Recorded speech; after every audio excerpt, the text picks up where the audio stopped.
Now, the most accurate weather forecast in South Texas with meteorologist Juan Acuna.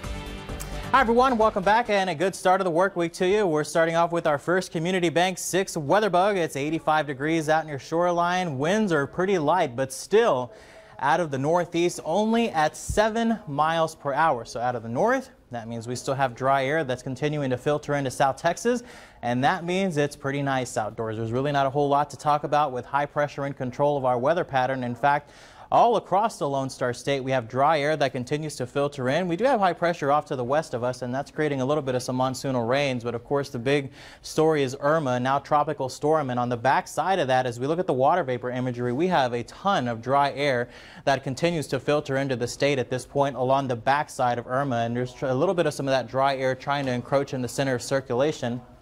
So that should continue to weaken Irma as we head into the next several hours, 12 to 36 hours to be exact.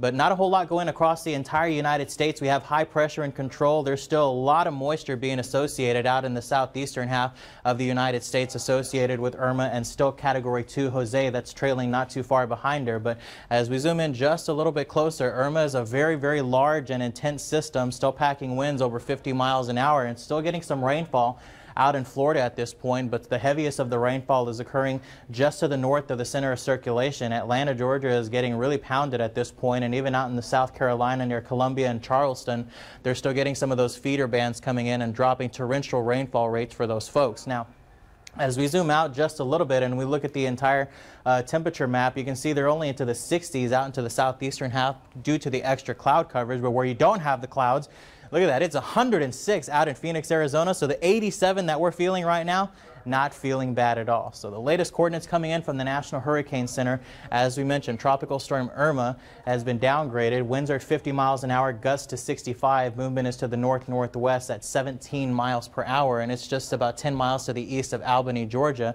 The hurricane tracker continues to take this up to the northeast and eventually become a remnant low around the Tennessee River Valley. So again, that's some good news. There's still some weakening, but it's still expected to bring a lot of rainfall for those folks. Hurricane Jose is a Category 2.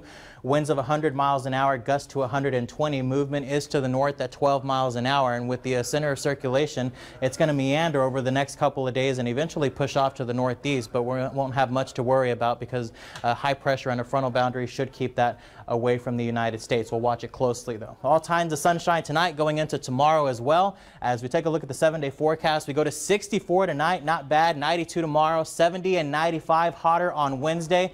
And then, oh no, the humidity returns, the wind picks back up, but with the extra moisture, afternoon highs only get back into the